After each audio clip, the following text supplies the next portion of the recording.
Missing 22-year-old Riley Strain's body has been found. So in early March, Riley Strain went to Nashville with some of his frat brothers. They were there because Delta Chi was hosting a formal there over the weekend. On the night of Friday, March 8th, Riley and his friends stopped at two bars before stopping at a bar called Luke's 32 Bridge. Riley and his frat brothers got there pretty early, and Riley only went to the bar at Luke's 32 Bridge 3 times. Once was to order a hard drink, and the other 2 times were to ask for water. Now, Riley had been drinking prior to being at Luke's 32 Bridge, but he had throughout the evening been sending pictures to his parents as well as FaceTiming his stepfather. Riley and his stepfather spoke multiple times over the course of that evening, and Riley's stepfather thought that he seemed relatively sober, like he hadn't really drank much at all. Now, we don't really know how accurate that actually is, as we don't even know the relationship between the two of them. And although Riley may have been drunk or drinking throughout the evening, he may have, like most, not have wanted to have shown himself as drunk to his parents. Could have kept the conversation short, and the general atmosphere of the areas in which he would have been inside of could have prevented them from really hearing how drunk he may have been, as the music could have simply been loud enough to mask his speech. Because at 9:35 p.m, Riley Strain was actually kicked out of Luke's 32 Bridge. Now, they said that Riley didn't cause a disturbance, neither did he get into any physical fights. So, reading between the lines, it may have seemed that he's been removed for being inebriated. Now, the bar's security personnel were actually there to make sure that Riley had left or was leaving the premises, as well as being accompanied by one of his frat brothers. But the frat brother would quickly go back inside the bar after establishing that Riley was well enough to walk himself back to the hotel, where they would all meet up with one another later on. So after being removed from the bar, in a town that he's unfamiliar with, while being seemingly intoxicated, his friend then leaves him to walk back on his own to the hotel. So the night now becomes pieced together from what we have, which is just small interactions and CCTV. And the first bit of CCTV here comes when Riley actually leaves the bar. And here's when an intriguing factor comes into play. Riley leaves, then tries to regain entry into another bar. Now, it's unclear from the footage of what's actually being said, but we can take into account after being removed from Luke's 32 Bridge, and with the way that he's seen walking on CCTV, that again he was probably refused entry due to his levels of intoxication. Reason being is that bars can be held responsible if seen serving alcohol to someone who's clearly inebriated, as this can have an effect or result in something happening to the individual later on. So Riley's refused entry, but this is when something rather interesting comes into play. So something that puzzled people really early on was when Riley was leaving the bar that he was trying to get entry into, Riley then immediately walks in the wrong direction of the hotel in which he's staying at. And this is super important because Riley Strain is staying at the Tempo by Hilton in Nashville. And in Nashville is another business called Tempo. And this business called Tempo is also in the opposite direction to Riley's hotel, the direction in which Riley takes when he's refused entry into the bar that he tries getting access into, which may indicate that Riley in his intoxicated state has entered in the right name of his destination, but going to the wrong location on the map on his phone. Something else people noticed is that when Riley left Luke's 32 Bridge, he made a 15-minute walk in just 11 minutes. I didn't really take too much of this into consideration because of the fact that we do have CCTV, and although at points we see him walking slowly, we do also at points see him jogging. It's just that his state of intoxication is at bay, so we don't really know what or why he's doing that. Only realistically he does at that point. It sounds ridiculous, but he could have been so intoxicated that he knew that he just wanted to get back to his hotel as quickly as possible to either pass out or throw up. But at no point does his body language suggest that he's in an agitated state, or like he's in any sort of trouble, danger, or fleeing from anything. The trouble and danger actually comes from CCTV, in which we see Riley fall to the ground. As one of the worst parts of this video is the fact that his head is covered from the line of sight. So when he falls, we can't actually see if he hits his head, how badly he hit his head, if he had any type of laceration there, or if he didn't have any lacerations there. As many people may be aware, a bump to the head with no laceration can actually be worse for the individual, as pressure can build and a small concussion may have even taken place from the impact. For example, when I was growing up, one of my friends was struck in the back of the head with a weapon at a party. Now, although there was no cut and he seemed visibly fine, even managing to get up and walk it off while having a back and forth with the individual that had just struck him, none of us knew, but he was actually in need of critical care because the strike to his head had actually cut off the oxygen to his brain. So the second that he walked off after telling everyone he was fine and went to his own bedroom, the moment his eyes shut, they never opened again. So if we had a clear line of sight, we could have understood or determined his behavior a little bit better as to why he was doing certain things that night and not what he was doing that night. But after falling over about a minute later, Riley is then seen on CCTV crossing the street before spinning around to go back in the direction in which he's just come from, only to turn back around and go the direction he was originally going. Again, possibly suggesting that the area that he's in is somewhere that he's unfamiliar with, because his GPS is taking him in the opposite direction to where he should be going. As I've stated before, there are two places called Tempo in Nashville, and both are on opposite sides of each other. And with his levels of intoxication, it may be possible that he's just chose the wrong one, hence why we're seeing him where we're seeing him. Then at 9:52 p.m, he was recorded for the last time on police-worn body cam footage from a police officer in the area for a break-in on a car. Although there has been more CCTV that has been picked up of Riley later on, that CCTV hasn't been made public, neither do I think it ever will be. But Riley has a brief interaction with the officer in which he says to the officer, "I'm good, how are you?" Seeming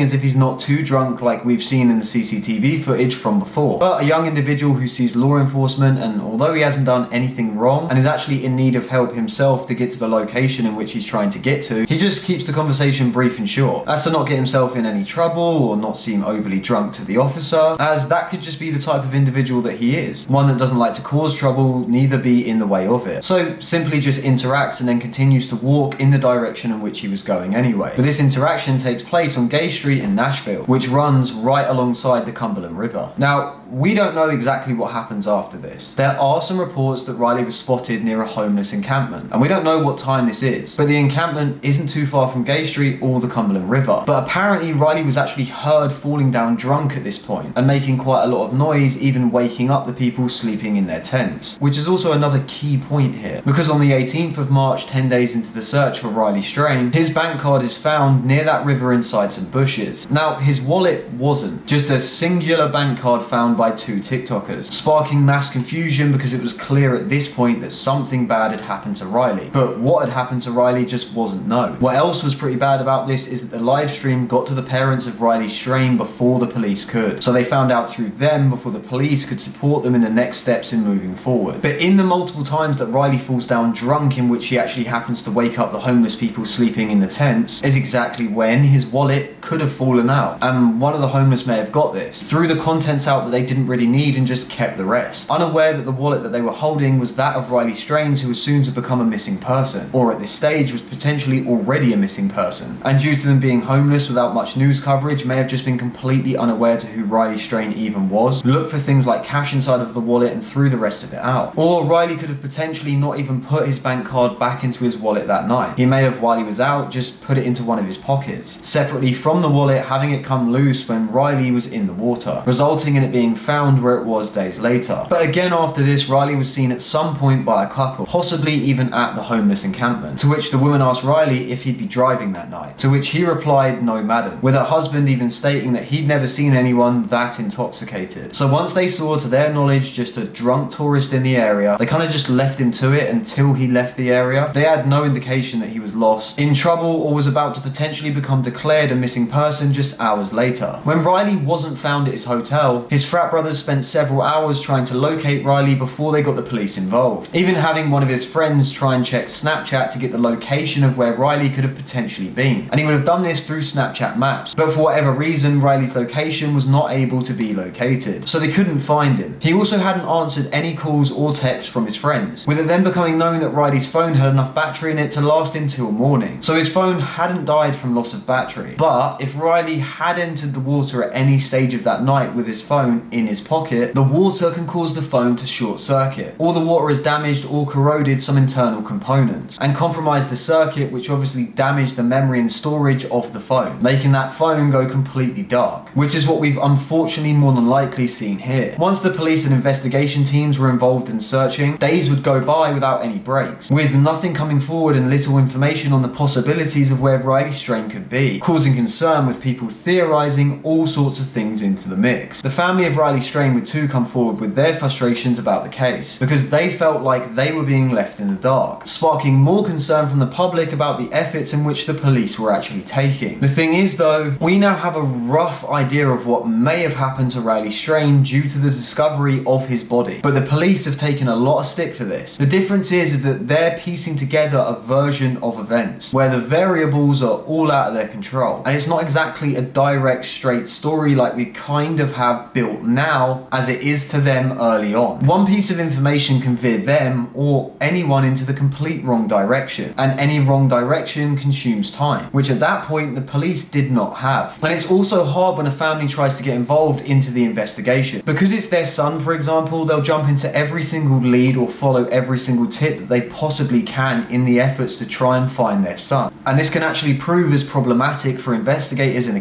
case, which is unfortunately why Riley Strain's family was probably left out or feeling like they were left in the dark revolving the investigation with their son. It is a horrible reality, but unfortunately sometimes that's just how things need to be done. Now, when any investigation leads us into a river or a large stretch of water, it is an immediate problem. Take for example Paul Murdoch, the son of Alec Murdoch. He allegedly drunkenly crashed his family's boat, killing Mallory Beach. Now, when he crashed the boat, Mallory and everyone inside all hit the water at the same time. And Mallory Beach's partner was actually frantically going in and out of the water to try and locate any area in which Mallory could be. And even with them knowing the exact spot in which Mallory Beach went into, it still took days to find her. Take Nicola Bulley's case in the UK or Gaynor Lord's, both in bodies of water much smaller than the Cumberland River, with one of them taking almost twice as long to find. The Cumberland River is by no means a small stretch of water or river. We don't understand the currents, the undercurrents, how the river was when Riley Strain's body potentially entered it, and so on, making the entire stretch of water anyone's guesswork to find at that point, even having teams locate another body while searching for Riley Strain's. And this resulted in it taking 2 weeks to find Riley Strain's body. And this was only after a worker had removed something from the water, which actually caused Riley Strain's body to float to the surface, meaning that he could have been taken by the undercurrent and become stuck as his body travelled through the water in the days in which police were actually searching for him. Now, it's a truly horrific ending to the disappearance of a young man on a night out with his friends, kind of highlighting the importance of intoxication and staying with your friends when they're in that type of state, whether they're female or male. Now, I did ramble on for a bit, probably missed out a few bits and pieces here and there. I did watch a lot of TikTok conspiracies go on regarding the case, and I wanted to just give some examples of things that may help people better understand as to the version of events that may have taken place that night, because it's really hard to assess variables that we're not in control of. And there were some things that seemed weird to a lot of individuals, which only fueled the conspiracy. A lot of areas in which people seem to snowball when it comes to these type of things. Now, early estimation from me would have been that Riley Strain's body would have been found in Cumberland River, which is exactly where it was found on Friday the 22nd of March. And that's because of the indication in direction in which Riley Strain had taken, as well as the other variables that we need to take into account, like his state of intoxication and the simplistic nature of the fact that if he could barely walk, then he certainly isn't swimming out of a current. And that was one of the really harsh realities in having to face with this case. Riley Strain's case almost became America's Nicola Bulley, in which conspiracy derived from the fact that her body hadn't been located in a time frame in which the public thought it should have been. The difference is that the investigation and process when a body enters the water becomes an unbelievable task for investigators. And my thoughts go out to the family of Riley Strain during this difficult time.